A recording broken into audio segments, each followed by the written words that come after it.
चलिए बैठ जाइए आप लोग। चलिए हम लोग देख रहे हैं प्रथम विश्व युद्ध। प्रथम विश्व युद्ध आपका चल रहा था 14 से 18, 1914 से 18।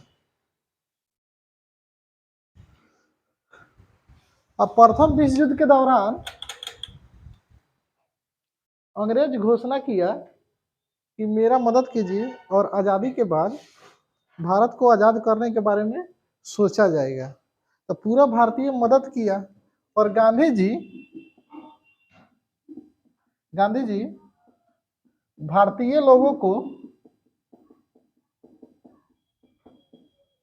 अंग्रेजी फौज में भर्ती कराए। अंग्रेजी फौज में भर्ती कराए।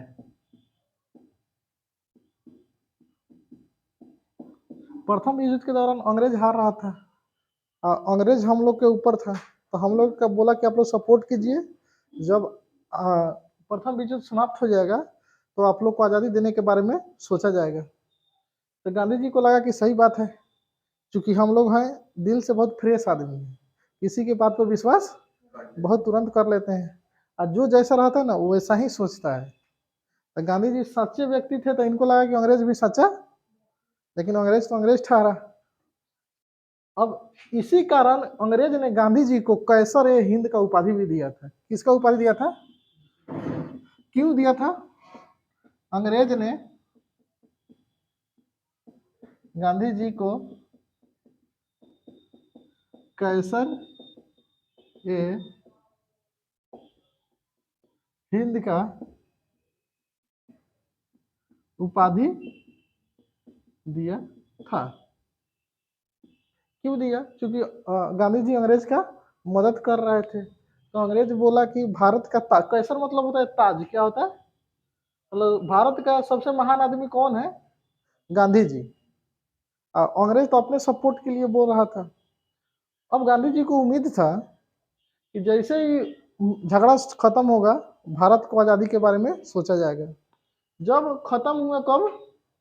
1918 में अंग्रेज ने एक कानून बना दिया जिसका नाम था रॉलेट एक्ट। तो थोड़ा आप लोग इतना लिख लीजिए, फिर आगे हम लोग देखते हैं। इतना जल्दी से लिखिए।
लिख लिया आप लोग।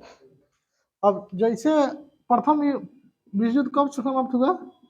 1918 में। अब भारतीयों को लग रहा था कि अब हम लोग को आज़ादी मिलेगा, लेकिन अंग्रेज ने क्या किया? दूसरे ने एक कानून बना दिया। उस सब कानून को हम लोग कहते हैं रॉलेट एक्ट। अब अंग्रेज चाह रहा था कि प्रथम विश्व युद्ध में जो तंग हुआ है उसकी भरपाई किया जाए। अब भरपाई करने के लिए एक व्यक्ति को बुलाया जिसका नाम था सर सिडनी रॉलेट। कौन नाम था? Sir Sydney Rowlatt. इसको बोला कि आप एक ऐसा कानून बना दीजिए कि कोई भारतीय अब ज्यादा हम लोग को तबाह न करे। तो इसने ही एगो कानून बनाया 17 मार्च 1919। कब? उस कानून को कहते थे हम लोग रॉलेट एक्ट। क्या कहते थे? Rowlatt act. अब देखिए अंग्रेज का क्या नियम था। जैसे आप ही लोग बोले कि क्लास छुट्टी के बाद हमको लड्डू खिलाइएगा, हम बोले पहले पढ़ लीजिए शांति से, और क्लास छुट्टी के बाद लड्डू खिलाएंगे। और जैसे क्लास छुट्टी होने लगा, लाठी उठाए 2-3 लाठी कसना पीटिए नहीं, आप लोग पिटाई शुरू कर देंगे, तो आप लोग भागिएगा कि लड्डू का चक्कर में पड़िएगा? भागिएगा। वही अंग्रेज काम किया, हम लोग को माइंडे भटका दिया। हम लोग तैयार थे आज़ादी के लिए, एक ऐसा कानून बनाया, इसमें था कोई अपील नहीं, कोई अपील नहीं, कोई दलील नहीं, कोई दलील नहीं, कोई वकील नहीं, कोई वकील नहीं।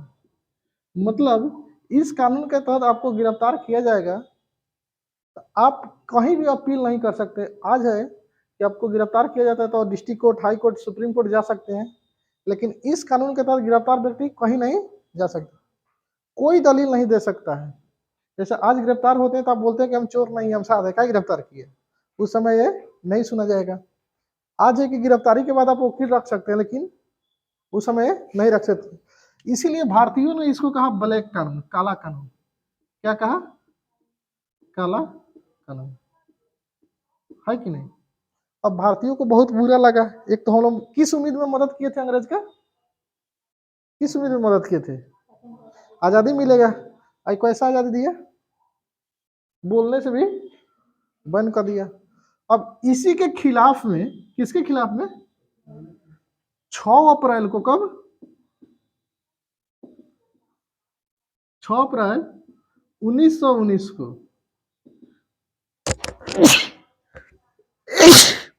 देशव्यापी हड़ताल हुआ, मतलब देश भर में हड़ताल हुआ।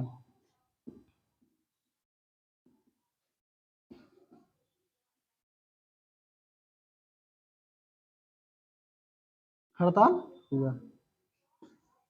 जैसे कोई काम अच्छा ना लगता है तो ज्यादा लोग क्या करता है? हड़ताल करता है। तो देश भर में इस कानून के खिलाफ हड़ताल हुआ। इसी हड़ताल के कारण 9 अप्रैल, कब?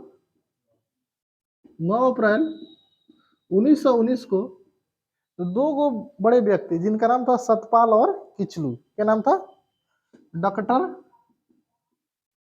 सत्यपाल और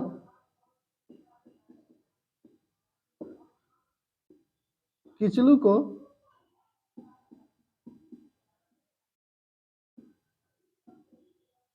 गिरफ्तार कर लिया गया।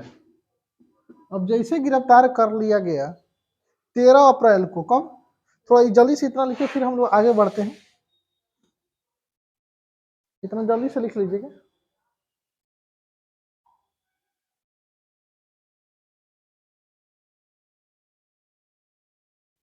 इसको इंग्लिश में कहते हैं ब्लैक कानून, ब्लैक एक्ट।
लिख लिए?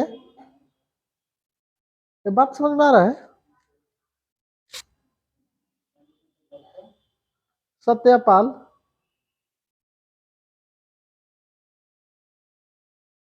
और किचलू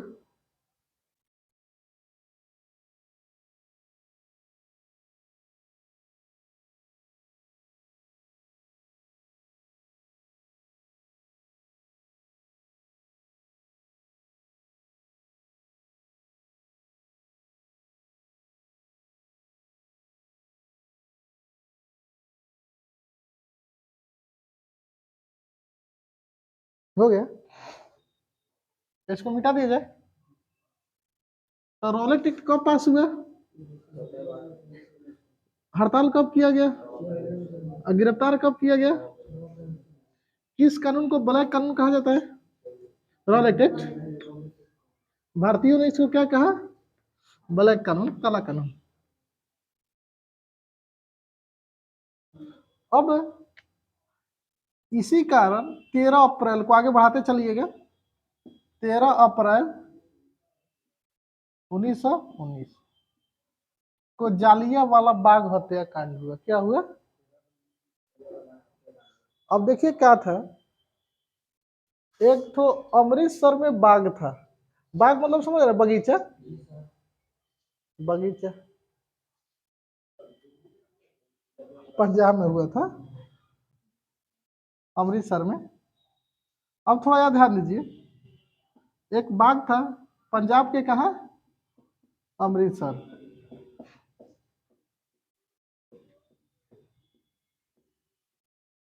है कि नहीं?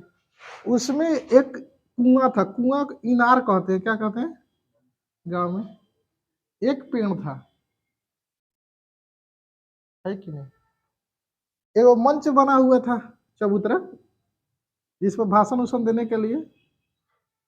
अब इसमें मेला लगा हुआ था। कब? 13 अप्रैल। आ, जब सतपाल और किचलू की गिरफ्तारी हुआ था ना, तो पूरे पंजाब में कर्फ्यू लगा था।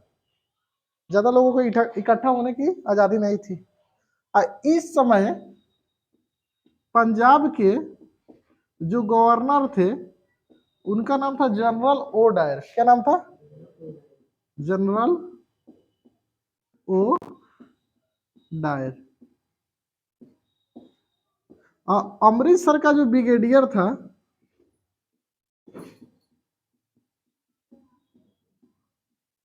उसका नाम था रेजिनॉल्ड डायर।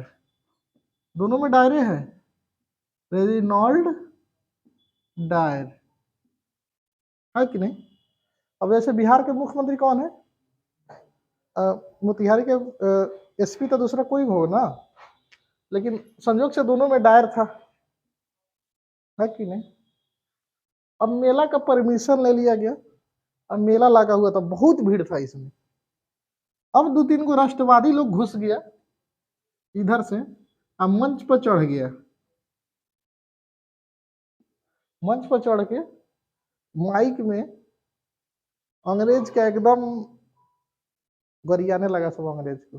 अंग्रेज बोला था, भाई मेला लगाना, झमेला मत करना। आई राष्ट्रवादी लोग चढ़ा, अंग्रेज के खिलाफ बोलने लगा। और जब अंग्रेज के खिलाफ बोलने लगा, तो अंग्रेज के पास खबर गया तो आपके खिलाफ वहां षड्यंत्र हो रहा है। अब वहां का गवर्नर कौन था? वो ऑर्डर दिया किसको? रेजिनॉल्ड डायर को। रेजिनॉल्ड डायर ने सेना लेके पहुंचा और सेना को घुसा दिया अंदर। और एक को सेना को खड़ा कर दिया एकदम लाइन से। बस समझ में आया? अब बोला कि आप लोग इधर उधर गोली नहीं चलाना है, एकदम सामने सामने आप लोग गोली चलाए 90 डिग्री के एंगल पर ऐसे। अब पूरा यथी कर दिया था। इसको जालिया वाला बाग इसलिए कहते हैं क्योंकि इस बगीचा के चारों ओर जाली का एगो बाड़ा लगा हुआ था। बाड़ा समझ रहे हैं? घेराव, जैसे गांधी मैदान देखे हैं, उसके चारों ओर लगा हुआ है ना, उस जाली का लगा हुआ था, इसीलिए इसका नाम क्या था? जालिया वाला बाग हत्याकांड। जालिया वाला बाग। है कि नहीं? अब उसमें मात्र एक गेट था। जब गोली चलना शुरू हुआ तो बहुत लोग इनार में कूद गया जान बचाने के लिए। अब एक आदमी कूद रहा था ऊपर, धप धप धप धप, बहुत लोग कूद गए, बहुत लोग तो इसी में कूदने से मर गया। अब बहुत इसमें नरसंहार हुआ, बूढ़े बच्चे महिलाएं सब इसमें मरे। एक व्यक्ति इसमें जिंदा बच रहा है, उधम सिंह। कौन बच रहा है? उधम सिंह। बच्चा था, लाश के बीच में दबले बच गया और कसम खाया। सब इस लाश के ढेर पड़ा हुआ है बहुत, और उसी में कौन बच गया? उधम सिंह ने कसम खाया, जो निर्दोष लोगों को मारा है हम उसको जरूर मारेंगे एक दिन। लेकिन हर व्यक्ति लकवा से मर गया। 1927 में किससे मर गया? लकवा से। लकवा से मर गया। हाई जो रिटायर होके चल गया ब्रिटेन, कौन? रिटायर के बाद कहाँ चल गया? अपना घर है। उधम सिंह ब्रिटेन चल गए इसको मारने के लिए। क्या किए? जैसे एक डायरी एक ले लिए, डायरी में पेन रखे हैं तो दिख रहा है कि नहीं दिख रहा है? दिख रहा है कि नहीं दिख रहा है? दिख रहा है। अब क्या करें हम? इस डायरी में पेन के स्टाइल के काट दें और उसमें पेन वाई फिट कर दे, दिखेगा? नहीं दिखेगा, तो पूरा चपक जाएगा ना। अब उधम सिंह को डायरी लिया, उसमें पिस्तौल के आकार का काट दिया और उसमें पिस्तौल डाल के चल गया। और एक सभा में ब्रिटेन में भाग ले रहे थे, कौन? General Dyer. अब जैसे पोडियम पर गए, भाषण दे के नीचे उतर रहे हैं, पूरा चेक किया गया था उधम सिंह को, लेकिन उधम सिंह नहीं पकड़ाया कि उसको किताब का चेक ही नहीं हुआ, किताब ऐसे कर लिया। तो लोग कहे किताब ले जा रहा है, कुछ पढ़ेगा बैठ के उसी में। और जैसे पोडियम से उतर रहा है, निकाला पिस्तौल, मार दिया। कब मारा? 1940 में। 20 साल ने लगभग में पीछा किया था इनका। तो जनरल ओडार को कौन मारा? उधम सिंह। ब्रिटेन में 1940 में उधम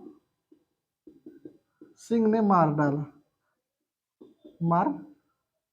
डाला, जिसके कारण उधम सिंह को ब्रिटेन में ही फांसी दे दिया गया। ये तो बात रहा अलग की। अभी हम लोग यहाँ पे आते हैं 1919 में जब जालियांवाला बाग हत्याकांड हुआ तो लोग और गुस्सा आ गए।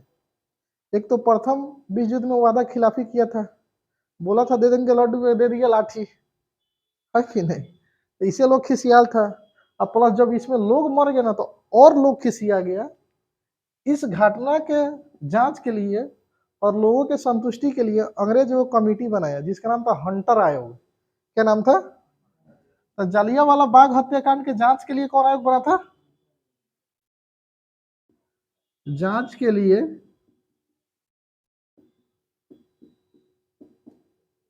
हंटर आयोग का गठन किया गया। इस आयोग में कितने सदस्य थे? 8। अब 5 गो अंग्रेज और 3 गो भारतीय। डिसीजन किसके फेवर में जाएगा?